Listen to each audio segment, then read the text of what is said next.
Do you ever feel like you're stuck in an endless loop of answering emails and checking off tasks with no time left for the creative work that actually moves your business forward?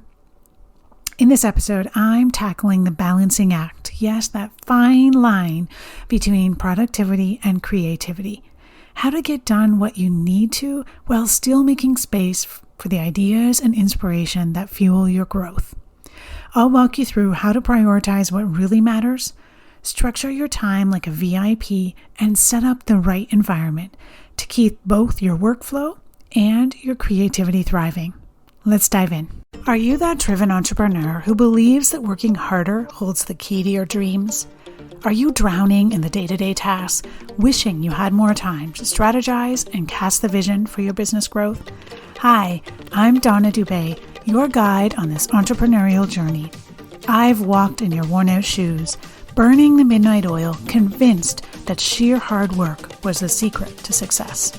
Just one more email, one more task, until I found myself on a one-way track to burnout. But here's the twist in the tale. I discovered that success isn't just about working harder, it's about working smarter. It's about being intentional with our time. It's about steering our ship with focus, because no team, system, or automation can outperform a lack of direction. In this podcast, I'm sharing with you all the strategies for business growth that it took me years to learn. If you're ready to step out of the daily overwhelm so you can amplify your profits, then I'm ready to teach you. I believe the only limit to your business growth is the one you set for yourself. Go grab a notebook, warm up that cup of tea, and let's do this. If you've ever felt like your days are filled with busy work and the big creative ideas, those ones that actually make your business stand out? Yeah, those. They keep getting pushed to later, then you're not alone. Thanks for joining me, small business owner, and I hope that this podcast episode really resonates with you. I know for me, it certainly did when I was actually taking the time to think about, where does my hours go? Where do my minutes go? Where do my days go? It's so easy to get caught up in this never-ending to-do list, right? I mean, after all, running a business comes with a lot. We've got emails, we've got invoices, we've got client questions, we've got a million little admin tasks that just never seem to stop. But when you don't give yourself space to create, you're actually stifling the very thing that helps you grow your business. I want you to think of it this way. Creativity is the soul of your business. It's what makes your offers unique. It's what makes your messaging resonate. And quite frankly, your work be fulfilling. Because if all you do is check off tasks without making time for fresh ideas, it's like you're running on a treadmill. You're moving, but you're not actually going anywhere. So how do we balance the two? How do we make sure that you're getting things done while still allowing that time for creativity to flow? So I want to start with a few steps. Number one is really identifying your real priorities. One of the biggest traps that business owners fall into is thinking that everything on their to-do list is urgent. Now, this might come from my ICU experience as a nurse, but let me tell you, most of what happens in your small business is not urgent. So when I feel this sense of this is urgent and this needs to happen, I often take the time to ask myself this simple question. Is this task making me money or moving my business forward? And if the answer is no, then it's not a priority. It's as simple as that. If the answer is no, it's not a real priority. I once had a client who would spend hours tweaking her website, changing the font colors. Then she'd go into her Google Drive and reorganize things. And to her, she was convinced that this was part of business growth. But when we looked at where her revenue was actually coming from, of course, those tasks weren't making any real impact. So when she was able to shift her focus to client outreach and to improving her offers, that's when she saw the real growth. So one of the biggest challenges in business is it's not a lack of ideas or opportunities. It's the sheer amount of noise. There are always 100 things you could be doing, but that doesn't mean they're all worth your time. Cutting through the noise means getting clear on what actually moves the needle and then tuning out distractions. So as an example, when I was preparing to relaunch the Profitable Small Business Club, I had a choice. I could spend weeks, probably months, tweaking the sales page, for the 10th and the 100th and the how many times, right? Getting caught up in perfecting every little detail. Or I could focus on the actions that would actually drive sales. Things like refining my messaging, engaging with my audience, and making sure that my content was aligned with what my ideal customers needed. So instead of trying to do everything, I had to cut through the noise and just focus on the tasks that would have the biggest impact. So I want you to take a few minutes and take a hard look at your to-do list. What's actually important? And what's just busy work? The more you can eliminate unnecessary tasks, the more time you free up for creative thinking. And if you're unsure how to streamline your focus, don't worry, because that's exactly what we work on in my ops strategy sessions, so that you can stop spinning your wheels and start making real progress. All right, to truly balance productivity and creativity, we need to define our true priorities. And it's easy to get distracted by what feels urgent, but think about what actually drives your business forward. Ask yourself, what are the tasks that, if done right, will yield the biggest return on investment for you? And when you identify these tasks, give yourself permission to let go of the non-essentials. True priorities might not always be the easiest things to check off, but they're the ones that align directly with your bigger business vision. If creativity fuels growth, then nurturing that creativity should absolutely be at the top of your list. I recently had this situation in my business. I was invited to speak at a virtual summit called the Simple Tech Automation Summit. And when I was preparing my presentation for the summit, I realized how easy it would be to push it to the last minute while focusing on other, quote, urgent tasks. But this was a big opportunity to share my message with other small business owners. So instead of squeezing it in between client calls and admin work, I actually scheduled a full day just for writing and refining the talk. That dedicated time not only helped me create a stronger presentation, but also made the entire experience less stressful for me. If I hadn't intentionally set aside time for creativity, I probably would have just rushed through it and missed out on actually making the impact that I wanted. So let's dive into this a little bit further. I want to talk a little bit about time blocking and treating your creativity like a VIP.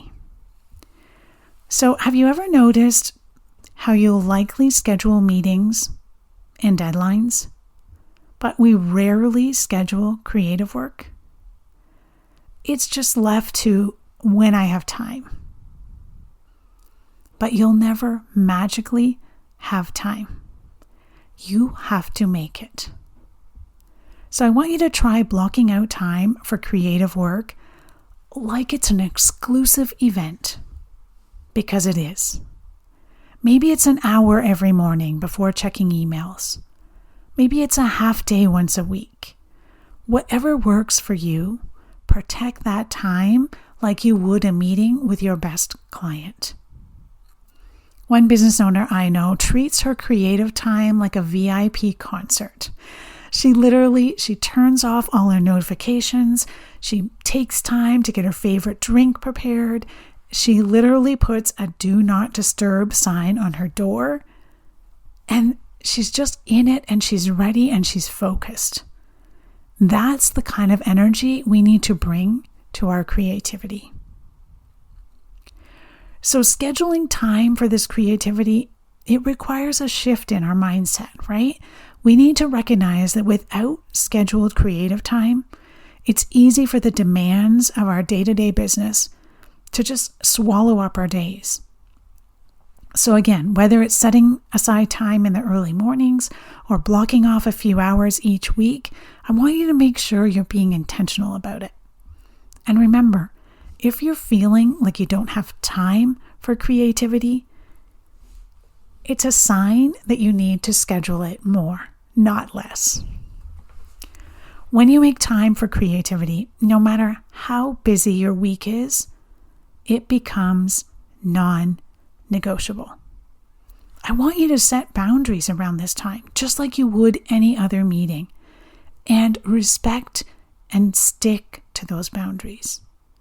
And you may find that once you're consistent about carving out time for your creative projects, that these moments actually become sacred and something you look forward to, rather than a task that you kind of push aside.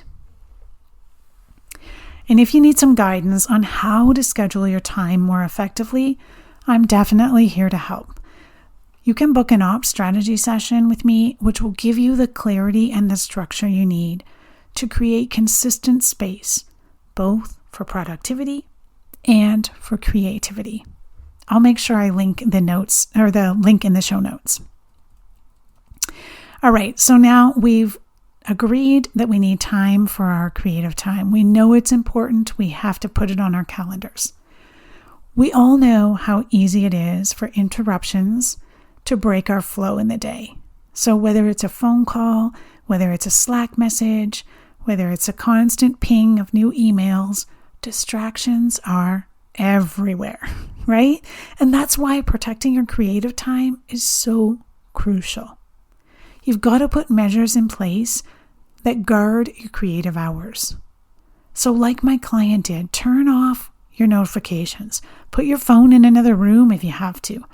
Use a productivity app that blocks distracting websites and won't even let you go there. And make sure that you tell others around you that during your scheduled creative time, you're unavailable. Set boundaries and communicate your needs. And you'll be amazed at how much more you get done when you are proactive and you're actively protecting that time and space. All right, I want to talk a little bit about time blocking and batching. Now, these are two separate strategies, but they're essential for maximizing your productivity and making room for creativity. Now, I know some of you have probably tried time blocking and batching before and thought, oh, no, this is not for me. But I want you to hear me out here first. So let's start with time blocking. Time blocking is the practice of allocating specific blocks of time to specific tasks throughout your day. So by grouping similar tasks together and committing to them for a certain time period, you avoid the mental clutter of multitasking and also help to minimize distractions. So as an example, you can block off the first hour of your workday for deep, uninterrupted creative work, and then switch to a time block for emails or meetings or admin tasks later in the day. Time blocking does not need to mean that every second of your calendar is blocked off for something and you have no flexibility. I want you to allocate certain blocks to specific things so that you can ensure they get done each and every week. That doesn't mean you don't have white space and you don't have flexibility within that. Okay, and then batching. Batching is a technique where you're going to group similar tasks together, again, to reduce the mental energy, right? We spend a lot of energy switching from one thing to another. And if we're constantly doing that day in, day out, week after week, month after month, it's costing us a lot in terms of our mental energy. If you're going to create content, plan ahead and batch things together. So batch your writing, batch your social media post, batch your video recording.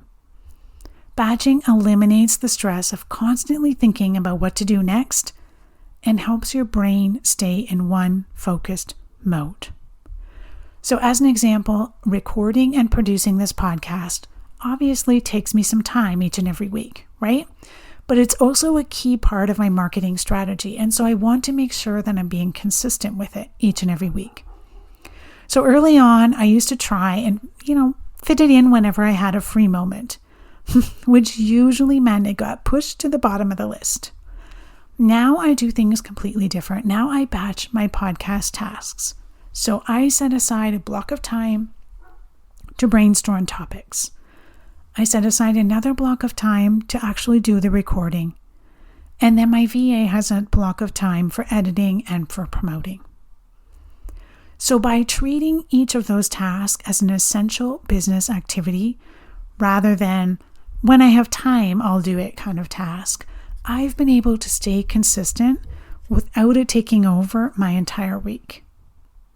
I don't have to think about when is my time to brainstorm topics for the podcast. It's already on my calendar.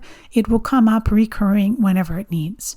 I don't have to think about, when this week am I going to record my podcast? And I have to make sure I get it done by... No, it's already blocked out on my calendar. There's certain time for it, and that's when I'm going to do it. So both of these strategies, time blocking and batching, are exactly what I help you focus on in my ops strategy session. I'm going to help you break down your day because your day could look completely different from mine. But I want you to see how you can implement time blocks and batching in a way that works for you so that you can stay focused, you can minimize distractions, and you can make room for creativity. Sometimes the biggest creativity blocker or killer really is being buried in that admin work.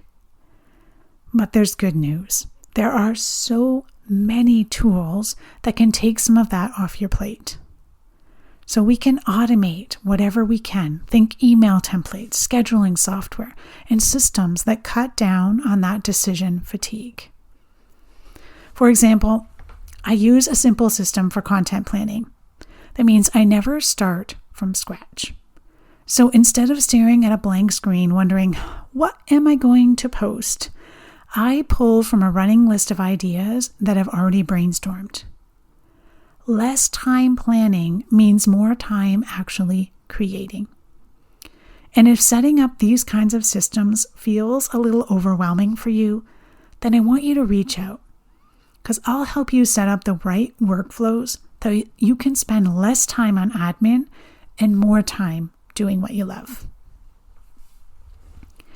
I don't know about you, but for me, sometimes my creativity needs a little poke or a little nudge. And I find that instituting small little rituals can help me signal my brain that it's time to shift gears and to start into creative mode. So pick what you like from this. These are just some ideas I thought of. Maybe it's lighting a candle. Maybe it's playing a certain playlist or even changing locations.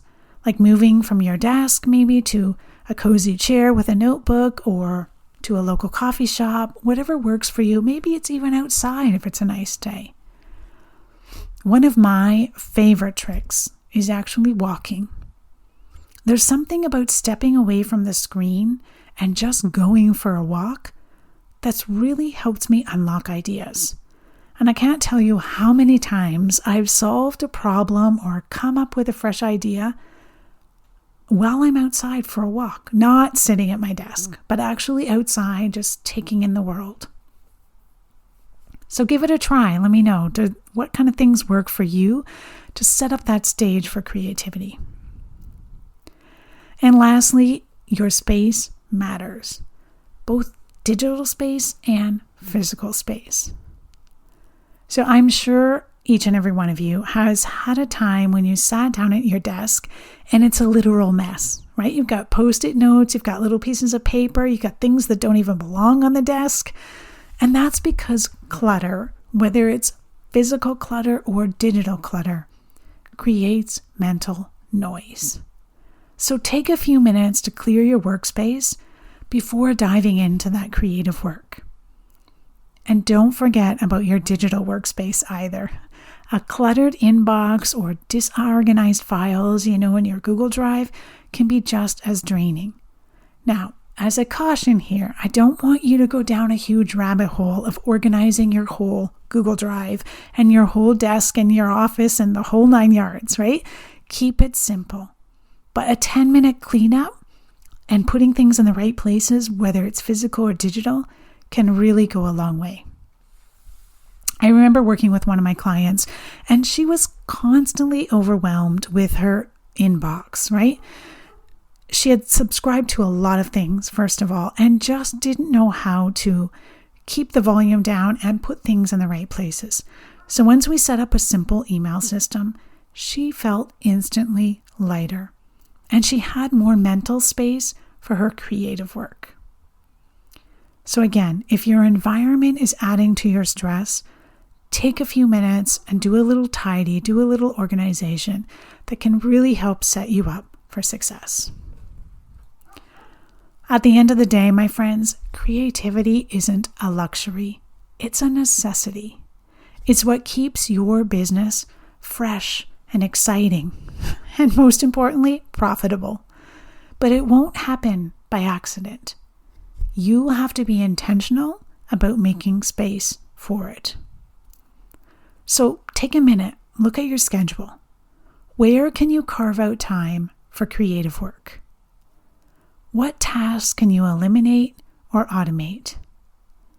And if you need help figuring that out, book an ops strategy session with me. I'd be happy to help you map out a plan so you can work smarter, not harder, and actually have time for the ideas that make your business thrive. Because when you balance productivity and creativity, you're not just running a business, you're building something that lasts. Something that's sustainable.